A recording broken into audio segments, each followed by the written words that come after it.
রাত তখন গভীর। কলকাতার এক পুরনো ফ্ল্যাটের জানালা দিয়ে চাঁদের আলো পড়ছে ছড়িয়ে পড়া কাগজের ওপর। মেঘলা চোখে বসে আছে মেঘলা, হাতে একটা পুরনো চিঠি। চিঠিটা লিখেছিল রন, তার প্রেমিক। 5 বছর আগে হঠাৎ একদিন হারিয়ে গিয়েছিল রন, কোনো চিহ্ন না রেখে। হাজার খোঁজেও মেলেনি তার সন্ধান। আজ ডাকবাক্সে একটা হলুদ খাম পেয়ে চমকে উঠেছিল মেঘলা।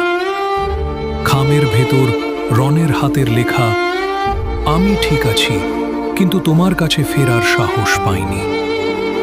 আমার অসুখ হয়েছিল খুব খারাপ। আমি জানতাম তোমার সামনে ধীরে ধীরে হারিয়ে যেতে চাইনি, তাই চলে গিয়েছিলাম। ক্ষমা করো। চিঠির শেষ লাইনে লেখা ছিল, যদি আবার জন্ম হয় আমি তোমাকেই ভালোবাসব। চোখ বেয়ে নেমে এলো এক ফোঁটা অশ্রু। চিঠিটা বুকের কাছে চেপে ধরল মেঘলা।